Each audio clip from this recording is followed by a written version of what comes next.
Pesan saya sih untuk saudara-saudara saya yang masih Kristen gitu ya.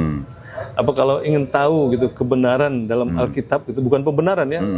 Jadi kita harus membaca Alkitab itu tanpa doktrin. Tanpa doktrin, Pak ya. Ini yang perlu digarisbawahi ini, Pak ya. Ya tanpa doktrin karena dulu, doktrin itu bukan ajaran Yesus. Oke. Ya itu ajaran gereja. Ya ajaran gereja dan bapak-bapak gereja. Bismillahirrahmanirrahim. Alhamdulillahirrabbilalamin. Wassalatu wassalamu ala rasulillah. Senang sekali saya sekarang sedang berada di rumah Pak Heri Ramlan nih. Assalamualaikum. Sekarang saya salamnya assalamualaikum ya Pak ya. Masya Allah. Saya sekarang sedang berada di rumahnya Pak Heri ya. Ini di daerah Bekasi Timur ya Pak ya? Iya, Bekasi Timur. Ini Bekasi Timur ya? Kampung Milano. Nama perumahan nggak usah disebutin? Kampung Milano. Oh, Kampung Milano katanya. Oh, ini orang-orang Italia atau apa? Iya, pemain bola semua. Oh, main bola. Waduh, keren. Ya, para pemirsa pasti sudah tidak asing ya dengan Pak Heri Ramlan dan istrinya Ibu Yuyu yang beberapa waktu lalu bersyahadat di Studio Graha Mu'alaf Jakarta. Alhamdulillah, syukurillah. Ya, semuanya ini adalah rahmat dari Allah Subhanahu wa taala buat kita, Pak. Nikmat Islam kita adalah nikmat yang tidak bisa tidak bisa diutarakan dengan kata-kata ya, Pak ya. Iya. Pak, ini perumahan ini kebanyakan muslim atau masih campur-campur Pak ini, Pak? Campur-campur cuman lebih banyak muslimnya. Tetap banyak muslim ya. Oke. Sudah berapa lama Pak tinggal di sini? Kalau saya tuh kurang lebih ada 6 tahun. 6 tahunan ya di sini ya. Oke, alhamdulillah. Nah, ini kan dekat sekali nih dengan jalan raya nih, Pak.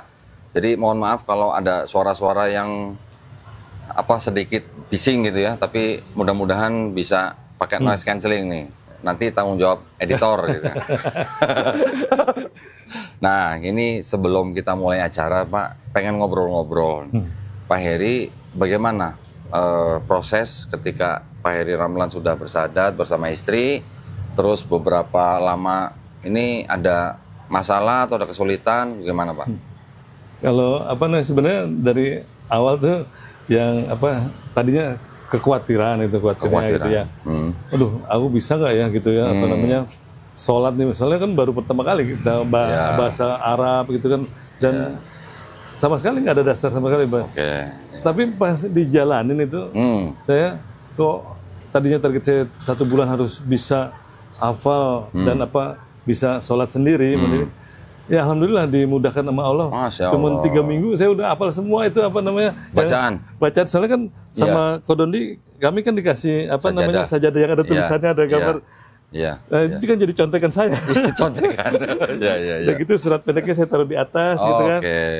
Baru baca. Ya sekarang udah ditambah yang sebelum salam saya bilang yang doanya Nabi ya kan. Untuk menghindari 3 minggu Bapak berarti sudah bisa sholat sendiri dengan seluruh bacaan sholat dan juga surat-surat pendek. Ya itu kalau sendiri saya tuh hafal gitu. Cuman pernah saya nyoba ke masjid kan, karena di masjid kan ada suara imam juga. Wah, kok jadi lupa semua. Pernah juga gitu kok. Cuman itu kan tahap pembelajaran. Tapi sekarang ya alhamdulillah udah bisa ngikutin lah. Saya udah berani sendiri ke masjid gitu. Kayak kalau subuh berani saya sendiri karena udah ngerti dan udah tahu gitu. Terus ada yang saya juga dari guru ngaji yang dikirim sama Kodandi itu dari yayasan. Jadi bukan cuma belajar ngaji aja, jadi apa aja saya boleh tanya gitu. Jadi cara nih kok di masjid ada yang saya tanya pas At-Tahiyat itu kok dia langsung tangannya begini, saya kan nanya gitu. Padahal kan kalau saya tuh asyhadu nah saya tanya, rupanya memang dua-duanya tuh boleh gitu. Jadi yang penting saya tahu itu, jadi ada hal-hal yang memang beda gitu yang saya lakukan, tapi itu nggak perlu diperdebatkan gitu kan. Jadi nggak ada masalah gitu. Jadi banyak selain belajar huruf ajaiyah itu jadi tentang yang lain ya, yang lain belajarinnya. Bapak nanya nggak ketika tahiyat, Bapak nanya nggak yang benar begini atau begini Pak? Dia juga bilang gitu bahwa yang kasih tahu yang begini memang Nabi juga pernah seperti itu gitu katanya. Cuman kan kalau saya dengar dari yang lain sebenarnya lebih banyak begini Nabi, cuman pada saat kondisi nggak tahu nabinya mungkin lagi apa dia. Nah itu diikuti sama apa namanya sahabat-sahabatnya, jadi menyaksikan kan katanya. Iya. Jadi ikuti apa yang sholat. Iya. Kan. Hadis yang begini sama yang gerak itu sama-sama sahih Pak. Sama-sama sahih. Jadi kan kita nggak pernah tahu Nabi mungkin dulu pernah kurang fit atau mungkin lagi kedinginan atau mungkin lagi meriang gitu kan. Bisa aja orang lagi kedinginan lagi meriang bisa aja begini. Tapi yang melihat sahabat gitu dan itu sahih ya sudah. Jadi kalau ada yang begini boleh, yang gerak juga nggak apa-apa gitu. Dan itu nggak perlu diperdebatkan. Nggak perlu. Jangan juga kita yang begini nanti ngeliat orang begini, wah itu agama apa tuh? Jangan begitu gitu ya. Ya kebetulan juga apa namanya yang suka ngajak saya kan kalau subuh suka bareng sama Pak Bambang dia punya ketua majelis masjid yang di sini yang di belakang ini yang di kelurahan yang di depan jadi ketua majelis taklim di sini ngajakin aku sholat subuh makanya aku suka belajar juga dari dia. Lihat kalau masjid yang di sini kalau subuh pakai kunut nggak Pak? Pakai makanya nggak masalah kan? Makanya, kita aminin kalau ada yang kunut kita aminin. Nanti sewaktu-waktu Bapak ke masjid yang tidak pakai kunut, ya nggak apa-apa, ikutin aja gitu. Ya, jadi saya juga belajar ya. Oh gitu, jadi kunut pas saya. Iya, ada yang kunut aminin, yang nggak ada kunut ya ikutin aja. Ya, jadi banyak yang saya pelajarin lah gitu. Udah gitu, kalau saya nggak itu saya tanya sama guru ngaji. Gitu. Langsung aja tanya. Makanya itulah kita kirim guru ngaji itu untuk gunanya untuk itu. Ya, mereka kan sudah belajar fikih, sudah belajar akidah. Ya, walaupun muda-muda ya Pak ya? Iya, muda banget. Ilmunya ampun. Alhamdulillah ya. Tapi Pak, saya pengen mundur sedikit nih. Ketika begitu Bapak bersyahadat, dalam awal-awal nih Pak ya, mungkin minggu pertama gitulah. Itu tetangga-tetangga Bapak yang sudah lama kenal Pak Heri sebagai orang Kristen, gimana? Mereka taunya gimana dan reaksinya bagaimana Pak? Ya, kalau yang teman-teman yang di sini ya, apalagi Pak RT itu, Pak RT, gimana tuh Pak? Pas dia tahu aku udah syahadat, dia tuh ketawa kayak nari-nari gitu, joget-joget, dan gitu dia cerita Pak. Jadi taunya tuh orang jadi informasi dari Pak RT kalau saya udah terus yang sekretaris yang kita yang Kristen itu juga kan di sini ada kumpulan juga yang Kristen. Nah sekretarisnya juga tahunya dari Pak RT. Dari informasi dari tetangga Pak RT kan ada yang Kristen. Nah dia kasih tahu kalau aku tuh udah syahadat gitu. Makanya dia konfirmasi. Dia bilang ke rumah aja deh kita ngobrol. Aku bilang jadi nggak bilang bahwa memang saya sama istri udah syahadat, udah masuk Islam. Cuman saya kasih tahu alasannya gitu, karena kita kan pindah itu bukan ikut-ikutan, tapi kita belajar dari Alkitab sendiri bahwa Yesus itu bukan Tuhan, ya kan? Itu tetangga Bapak yang Kristen datang ke rumah ngobrol sama Pak Heri di sini. Ya. Wah saya nggak direkam ya Pak ya? Itu Bu Riana namanya kan ada. Oh iya. Jadi dia saya kasih gitu ayat-ayat firman-Nya. Cuman dia bilang ya memang dia dulu kan kita juga sempat sih waktu saya masih Kristen ngobrol, saya kasih kesaksian, dia bilang sayang gitu Pak Heri pindah Islam, padahal kesaksian Pak Heri itu justru menguatkan dia waktu itu katanya. Nah, sekarang saya syahadat kan gitu, jadi dia bilang coba pertanyaan-pertanyaan yang saya sampaikan ke dia mau cari tahu. Kasih ke guru, jadi ada dia punya istilahnya guru itulah ya, yang lebih mengerti gitu katanya, dokter atau apa. Tapi sampai saat ini saya nggak ada jawaban itu, padahal dia bilang, sekarang belum ada jawaban. Belum dikasih jawaban gitu karena dari pendeta saya yang lalu kan nggak bisa jawab kan gitu apa yang saya tanyakan gitu. Oh jadi tetangga-tetangganya sudah tahu nih Pak ya. Terus kalau dari keluarga besar Pak Heri ada yang gimana reaksinya? Kalau awalnya sih ya pasti mereka juga bertanya gitu kok aku tuh bisa bisa masuk Islam gitu. Aku kasih ayatnya gitu kan. Tapi pertama tuh adik aku tuh yang perempuan, soalnya yang laki-laki juga ada kan yang tentara itu ya. Dia juga udah pelayanan gitu. Jadi pendeta Pak? Belum pendeta, cuman maksudnya Aktif ya? Ya aktif lah di gereja gitu. Sama dia punya menantu kan aktif di gereja, singer gitu. Gitu pekerja lagi dia ada kerja lah di kantor gereja kalau nggak salah. Saya ingat waktu itu Pak Heri pernah WA ke saya kan, ada saudara Pak Heri yang pendeta, terus mau mempertemukan Pak Heri, saya dan siapa, Andre Tunggal. Iya. Betul Pak ya? Misat. Oh itu Misan. Misat. Apa? Bukan. Itu jadi saudara dari mami. Oh, oke. Sepupu berarti? Atau ya gimana? kurang lebih tuh kayak dia panggil aku kakak, jadi sepupu sepupu ya. Sepupu ya. Oh. Terus dia kenal sama Andre Tunggal gitu. Dia bilang katanya kenal, dia udah PS katanya pastor, cuma pastor. pas denger nih pastor atau penyesat aku bilang. Andre Tunggal itu udah berapa kali saya ajak Pak. Ayo kita ngobrol, ngopi, di mana keamanan kita jamin, nggak usah takut. Kita bukan orang yang apa-apa kalau ada beda pemikiran, beda agama terus kita harus menyerang fisik, enggak ada begitu Pak. Tapi udah 2 kali saya pernah ajakin Andre Tunggal, nggak pernah mau dia. Bahkan saya pernah posting ya, silahkan kalau kita mau ketemu, kalau misalnya takut keamanannya terancam, kita bisa ngopi di kafe atau mau di hotel atau mau di mana. Bebas, mau di studio dia boleh, mau di studio saya juga boleh. Saya jamin keamanannya. Kalau perlu saya taruh polisi di situ. Kalau dia belum pernah mau. Kalau menurut saya sih bukan soal itu, sebenarnya keamanan itu cuma alasan aja.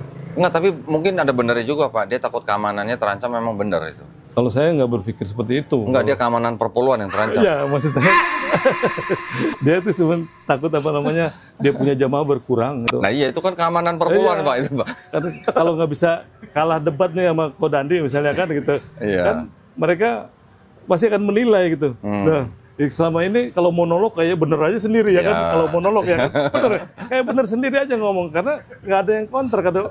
Kalau kita berdua gini dia nggak ada jawaban kan dia bingung kan, nggak bisa. Coba karena memang yang saya cari kan yang tatap muka gitu Pak. Saya kan pengen lihat orang di depan saya reaksinya bagaimana ketika dia nggak bisa jawab gitu.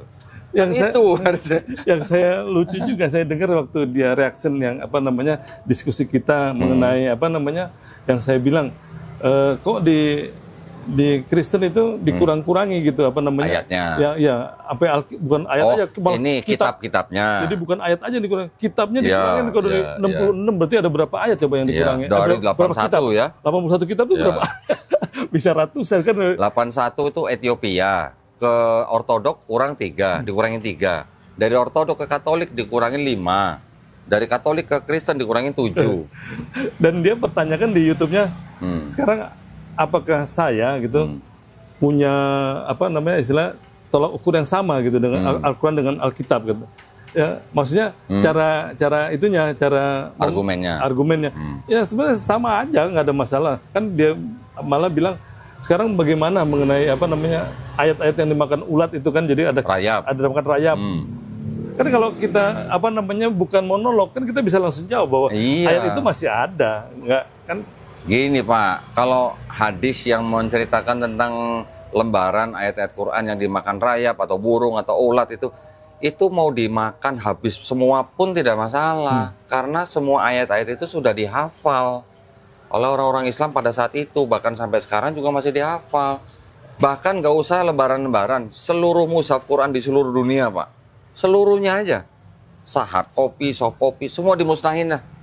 Mau dimakan rayap, mau dimakan apa segala macam, dalam waktu sebentar itu bisa jadi lagi Pak, karena semua sudah dihafal. Hafiz. Iya. Yang saya lucu itu ya, saya bilang ini kata saudara saya kan gelarnya PS ya kan, pastor. Tapi kan itu kan jelas ayat itu larangan ya kan, nggak boleh menambah, mengurangi gitu. Itu jelas.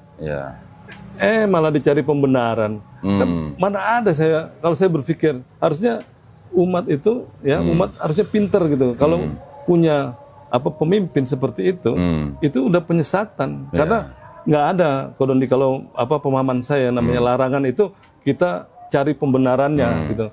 Justru larangan itu harus dihindari gitu kan. Dan yang dipatuhi itu ya perintah gitu kan. Ini larangan malah dicari pembenaran, kenapa jadi, kan aneh kan. Kalau Quran Pak di seluruh dunia itu semua sama, 114 surat semua sama, mau di negara manapun semua sama. Jumlah ayatnya juga sama, cuman sistem penomorannya ada yang sedikit berbeda. Itu aja. Iya, iya. Nah, terus yang lagi berbeda apa? Hanya variasi bacaan, Pak. Cara itu ya. Seperti caranya orang Jawa membaca dengan caranya orang Sunda membaca ini udah berbeda. Ya kan? Ada sedikit lah perbedaan dari lidah orang-orang ya. ras tertentu lah gitu aja. Tapi logat juga ya. ayat itu tetap semua sama. Yang di sini ada, di sini ada. Bukan yang di sini 114 surat, di sini 116, bukan begitu. Nggak ada yang begitu. Udah gitu yang paling sedikit merasa paling benar lagi.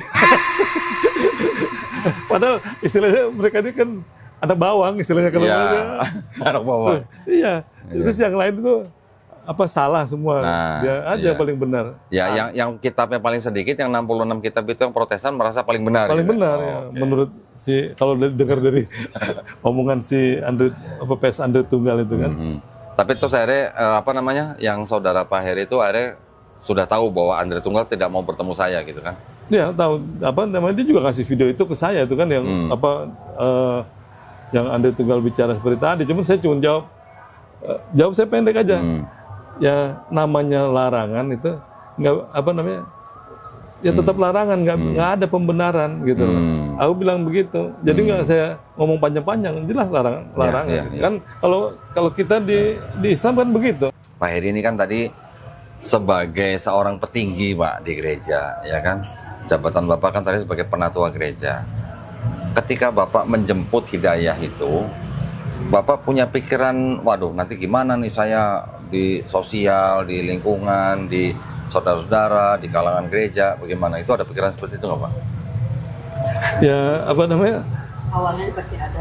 Ya awal, tapi bukan jadi masalah buat saya gitu. Karena saya kan pada saat istri tuh kasih video YouTube-nya Kodondi gitu kan. Awalnya memang saya kan marah, cuman saya kan juga berpikir, tapi kok ini ada benernya gitu kan itu. Nah, sebelum saya sempat kepikiran seperti itu yang tadi Kodondi tanya, saya tuh doa sama Allah gitu. Ya, pada saat itu kan Allah kita sebutnya Kristen.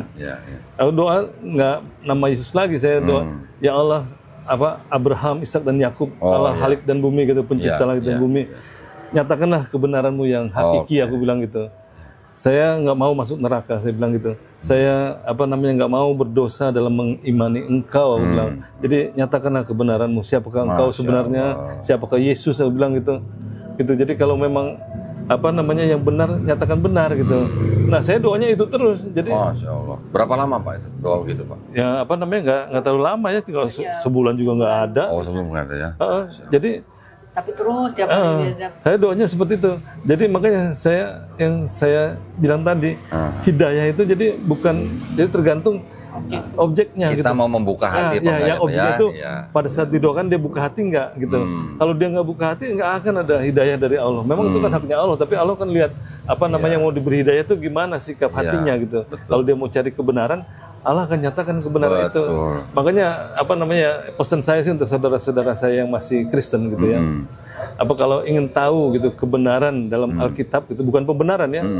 Jadi kita harus membaca Alkitab itu tanpa doktrin. Tanpa doktrin Pak ya. Ini yang perlu digarisbawahi ini Pak ya. Tanpa doktrin dulu, karena doktrin itu bukan ajaran Yesus. Oke. Ya itu ajaran gereja. Ya ajaran gereja dan bapak-bapak gereja pada saat itu yang pertama. Yang kedua harus kita juga pahami bahwa firman itu tidak ada yang bertentangan dengan firman Tuhan. Seharusnya.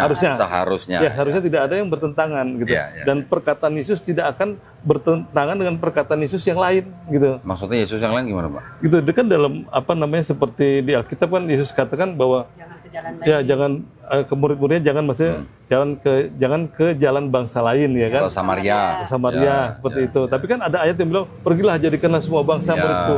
Nah, kalau prinsip saya gitu, firman itu nggak ada yang bertentangan dan perkataan Yesus tidak akan bertentangan dengan perkataan Yesus yang lain. Oh, maksudnya perkataan Yesus yang lain, bukan Yesus yang lain ya. Bukan Yesus yang lain, perkataan yang lain. Nah, di dalam ayat kitab dalam satu kitab yang sama tidak boleh ada kontradiksi. Nggak boleh ada kontradiksi. Betul. Jadi hal itu yang saya tuh pegang gitu supaya saya bisa dapat kebenaran gitu. Ini bisa dipraktikkan sama orang saudara-saudara Kristen yang masih Kristen.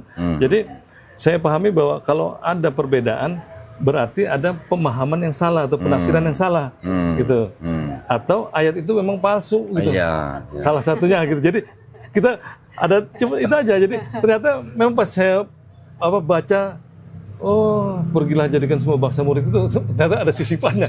Jadi pergilah kan cuma sampai go gitu. Tapi kan berarti kan benar saya punya jadi ternyata ini palsu. Jadi sebenarnya Yesus nggak ngomong seperti itu gitu.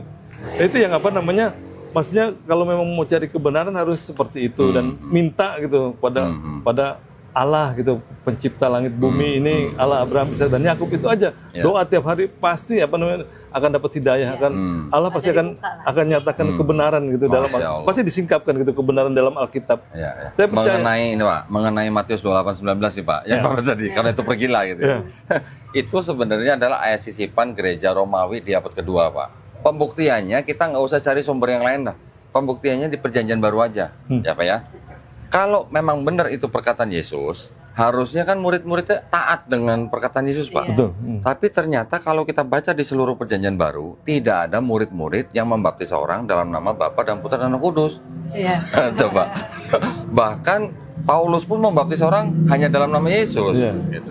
Berarti kan kemungkinannya cuma dua. Kemungkinannya murid-murid Yesus itu tidak taat kepada Yesus, atau itu memang ayat sisipan, gitu aja Pak. Iya, memang itu. Jadi kalau kita tuh jadi umat gitu ya, harus jadi umat yang pinter gitu. Jangan jadi sehingga nggak mudah dibodoh-bodohi sama pendeta gitu kan? Atau betul. Soalnya karena pendeta itu belajar cuma dari kitab ini aja gitu, dari isi kitab Alkitab. Nggak salah pendetanya gitu, karena apa yang dia pelajari kan pendeta aku juga akui bahwa kami ditugaskan gitu loh. Jadi untuk menjelaskan isi Alkitab ini gitu loh. Jadi saya pahami gitu kalau seandainya ternyata pemahamannya seperti itu gitu kan Cuman kan sebenarnya kalau kita, karena mereka kan bacanya udah dengan doktrin gitu kan. Kalau saya bilang tadi kan jangan tanpa doktrin lah baca, ya kan udah gitu. Kita harus juga lihat kalau ada yang bertentangan, kita lihat ini bertentangannya kenapa, ayatnya palsu atau kita salah penafsiran atau apa gitu. Itu yang harus kita juga pintar gitu, maksudnya itu umat yang pintar seperti itu. Jadi kita akan dapat kebenaran gitu. Waduh. Jadi ini semuanya kelas pendeta nih kalau ngomong. Sekarang saya pengen nanya sama Bu Yuyu nih. Waduh. Bu Yuyu nih berapa lama mencoba mempengaruhi suami? Maksudnya mempengaruhi suami untuk mencoba menonton video-video debat seperti yang dipertontonkan gitu. Berapa lama, Bu? Saya tuh awalnya dari Oktober. Sejak itulah setelah yang Israel nyerang Yerusalem. 7 Oktober. 7 Oktober 2000 kemarin. Oh, yang setelah ada 2003. itu. Setelah ada videonya Elia Miron itu. Oke. Berapa lama Ibu itu mempengaruhi Pak Heri untuk nonton video debat gitu? Dari berapa lama? Nggak lebih 3 bulan, nggak sampai ya. Waktu itu kan belum 3 bulan kalau nggak salah ya. Oktober, November, Desember. Nah, Januari kan aku sakit tuh. Yang sakit. Oh, mata. Itu kan karena stres sendiri itu kan. Nggak bisa cerita katanya. Nggak bisa cerita. Kok tega amat sih Pak? Istri stres sendiri Pak, nggak dibantuin. Dia nggak cerita juga kalau masalahnya itu. Belum cerita juga. Dia nggak cerita, nggak berani cerita. Nggak berani cerita. Nah, dari makanya setelah hati-hati ya. Hati-hati kalau nonton video Donita, hati-hati. Bisa stroke mata seperti Bu kan. Karena dia itu jalani nggak sesuai hati. Dia ingin sampaikan gimana nih pernikahan kami gitu kan, katanya dalam hati masa saya harus bercerai gitu kan kalau seandainya saya masuk Islam sendiri gitu kan, itu yang dia pikirin, makanya dia stres gitu. Saking cintanya Bu Yuyu pada suami sampai Ibu nggak berani ngomong, Ibu sampai sakit mata sendiri. Berapa lama Bu sakit? 3 bulan. Lama juga ya. Januari, Februari, Maret baru sembuh ya. Lama juga Bu ya? 3 bulan? 3 bulan. Berobat ke rumah sakit mata itu? Iya, dokter saraf sama dokter mata. 3 bulan. 3 bulan. Akhirnya sembuh? Akhirnya alhamdulillah sembuh. Terus dari situ baru berani bicara gitu. Tapi saya itu loh yang diceritain sebelumnya. Jadi saya tuh bernazar aja baca Al-Quran gitu. Yang terjemahan? Yang terjemahannya dari Al-Quran, dari Al-Fatihah. Dari handphone. Dari handphone, tapi terjemahannya terus sambil sedikit-sedikit masukin gitu. Keracunin nih Bu ya? Keracunin. Jadi terus akhirnya mau dengerin, meskipun kadang-kadang sampai merem gitu kan. Ketiduran gitu. Pura-pura tidur nggak tahu apalah gitu. Oke, pura-pura tidur ya Pak ya waktu itu Pak? Terus ketiduran jadi nggak denger. Tapi kadang-kadang bangun, dengerin Tapi nggak marah lagi. Udah nggak marah, jadi udah ada perubahan dari situ. Gitu. Itu nggak marah setelah ibu sembuh dari sakit atau gimana Pak? Ya, Takut sakit lagi atau gimana? Nggak marahnya? Ya saya juga nggak tahu gitu, pokoknya jadi berubah aja gitu. Jadi dan juga tadinya ini istri udah gini kan, saya juga orangnya kan nggak suka rame gitu, jadi udah.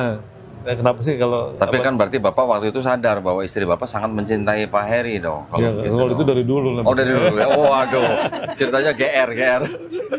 Tapi Ibu waktu Ibu sakit, itu Ibu cerita bahwa Ibu sakit kenapa gitu? Enggak. Cerita, belum? Enggak. Nah ceritanya sudah setelah sembuh? Dia udah mulai berubah banyak. Oh baru cerita, gitu. Baru cerita. Tadinya udah nggak berani. Ya, setelah mau ke Kodondi. Udah mau ke Kodondi baru cerita. Oh gitu. Waduh, berarti nyimpen rahasia juga ya Bu Yuyu ya. Lama itu sampai bulan apa ya? Iya kan itu Agustus. Kan Agustus. Juli ya Bu ya. Iya Juli. Kan Ibu sembuh sakit Maret. April, Ya, Ibu kan kemarin datang ke studio Agustus ya. Mulai Juni lah. Oh Juni. Mulai ini. Iya. Gitu. Soalnya udah mulai kelihatan perubahannya banyak. Gitu. Oh gitu. Iya. Setelah dibacakan ayat Quran. Masya Allah. Maksudnya setelah istri baca Quran, bukan saya dibacain. Saya cerita. Kalau saya tuh baca Al-Quran udah cerita. Oh gitu. Jadi ceritanya pas besoknya mau syahadat baru saya cerita. Loh, yang Ibu ceritakan ke Bapak waktu itu apa? Setelah Ibu sembuh itu? Setelah Ibu baca Quran, video-video debat itu ditunjukkan. Videonya jadi tanggapannya itu udah berbeda sama sebelumnya gitu. Kalau sebelumnya itu kan saya suka marah gitu kan, karena memang nggak sesuai sama pemahaman saya kan gitu ya. Setelah mungkin dia jalanin apa yang dia janjikan sama Allah, kan, baru mungkin Allah jamah jadi saya tuh jadi lebih bahasanya masih bahasa pendeta ya. Jamah, katakan. Gak apa-apa Pak, asal jangan kepleset ya. Tapi gini Bu, Ibu tadi ketika sudah mulai cerita ke Pak Heri, terus akhirnya berapa lama Pak Heri memutuskan untuk keluar dari penatua gereja? Berapa lama Bapak pergumulan Pak? Ini bahasa Kristen lagi, ini pergumulan nih. Berapa lama ya? Sebenarnya waktu itu saya tuh udah kalau ke istri kan udah bicara, cuman belum ngajuin surat gitu ke ke gereja gitu. Dia mau ngajuin pengunduran diri dulu. Iya, mau ngajuin pengunduran diri. Iya. Dari bulan Maret sampai bulan Agustus sebelum ke studio itu Bapak masih aktif di gereja atau sudah? Masih. Masih aktif gitu. Tugasnya penatua itu sebenarnya apa Pak? Ya menjaga iman. Bukan, jadi kita menjaga ajaran itu. Jadi bukan tugas di gerejanya. Bukan, keren tanggung jawabnya. Tanggung jawabnya. Tanggung jawabnya jadi mengajak kemurnian, jadi kemurnian ajaran gitu. Itu yang jadi salah satu pergumulan saya. Saya ini harus menjaga itu juga alasan penggunaan saya tulis gitu. Saya sebagai penuntut punya tanggung jawab menjaga kemurnian ajaran. Sedangkan ajaran itu kan pasti Alkitab gitu kan. Sedangkan Alkitab ini udah banyak ayat-ayat sisipan, saya bilang ada lebih dari 100 gitu kan saya. Gitu saya bilang udah gitu banyak ayat kontradiksi gitu kan. Itu jadi salah satu alasan saya ngundurin diri gitu. Terus saya bicara juga sama pendeta gitu kan. Ya yang seperti awal saya cerita dulu kan. Cuman pas terakhir ada ibadah keluarga kan ditugasin mimpin ibadah di rumah. Di rumah, bukan di rumah, ada jemaat. Atau hilang suara saya? Tahu-tahu dia nggak bisa, suaranya karena hilang aja. saya kan udah nggak nyaman lagi saya di hati itu makanya kan kita berpikir bahwa ya itu adalah jalannya Allah. Udah mulai dibukakan hidayahnya. Ya makanya Allah nggak mau lagi suaranya hilang suara tapi saya. Kita pergi ke sana ke rumah itu, cuman akhirnya digantikan sama temennya. Gitu. Jadi kayak nggak bisa aja. Tapi saya tuh di rumah juga bilangnya gini, saya bingung nanti gimana cara berdoanya gitu, karena nggak sesuai sama hati. Gitu, karena Bapak sudah tidak mau berdoa dalam nama Yesus. Iya, makanya gara-gara itu ya. Iya, tahu suara saya juga hilang gitu. Jadi hari Jumat itu sakit tenggorokannya, kan ibadahnya hari Sabtu. Sabtu pagi hilang suaranya. Tapi masih ada dikit ya. Terus tapi karena dia udah janji mau pimpin, akhirnya kita pergi kan, tapi udah bilang nanti kalau ini tolong digantiin sama temennya. Gitu. Pas sampai sana benar-benar nggak ada, tapi dia langsung diganti. Jadi kita datang aja. Gitu. Itu berarti sudah dihalangi untuk. Iya, jadi kayaknya gitu jadi. Masya Allah. Bu Yuyu, saya mau nanya nih, perasaan Bu Yuyu ketika bersahadat berdua bersama suami ketika pas ulang tahun pernikahan itu, waduh rasanya gimana tuh Bu? Luar biasa banget itu, saya tuh terharu gitu. Ternyata kayak apa ya, kayak nggak nyangka gitu. Nggak nyangka. Nggak nyangka, terus apa iya gitu ini terjadi. Apa iya? Gitu. Apa yang bilang? Jadi dia berdoa sama Allah penyesalannya yang ya kan sebelumnya udah apa namanya kan pindah Kristen kan itu kan penyesalan sama Allah. Ya minta ampun aja gitu kan, pertobatan gitu. Karena tadinya udah benar. Jadi berapa lama Bu Yuyu menjadi Kristen? Ya berapa ya sebelum menikah juga udah 1 tahun ya. Jadi sebelum nikah tuh dia udah apa namanya sudah masuk Kristen, belajar, masuk ke gereja dulu belum jadi belajar gitu. Dia dari pendeta yang lain ya, waktu itu GPDI ya waktu itu di. Terus berapa lama setelah itu menikahnya? 9 tahun. Berarti total 10 tahun kurang lebih Pak ya? Iya. Jadi dia meninggalkan Islam itu udah 10 tahun lebih lah ya. Tapi apa namanya? Saya alhamdulillah tuh pas bersahadat semuanya nempel lagi, bingung. Masya Allah. Kembali semuanya, alhamdulillah. Masya Allah. Jadi sekarang dia yang bimbing saya. Nggak apa-apa Bu. Itu pahala itu Bu, pahala Ibu itu. Wah itu luar biasa itu pahala suami itu. Makanya sholat tuh saya sekarang masih bersuara gitu supaya dikoreksi gitu. Jadi bacanya tapi udah benar sih udah sampai. Tapi kan dia nggak boleh lagi sholat kan nggak boleh koreksi Pak. Iya kadang-kadang gitu. Selesai. Jangan nanti kalau Bapak lagi bersuara salah itu kan nggak boleh. Pernah juga gitu kan. Saya karena diam pas apa ya misalkan takutnya lupa gitu dia tidak. Aku yang ini ngingetin gitu. Lanjut ya. Kadang gitu namanya baru belajar kan apa-apa katanya. Yang penting sekarang kita semuanya sudah menerima anugerah iman Islam. Amin. Yang penting kan itu Pak. Iya. Yang penting itu kan menjadi seorang Islam itu sebenarnya udah hadiah paling besar Pak dari Allah Subhanahu wa taala Pak. Benar itu. Alhamdulillah ya. Iya, alhamdulillah. Makanya kalau kita orang Islam sebut alhamdulillah, itu segala puji itu hanya milik Allah. Bukan buat Bu Yuyu, bukan buat saya, bukan buat siapa-siapa. Hanya milik Allah SWT segala puji, Pak. Alhamdulillah.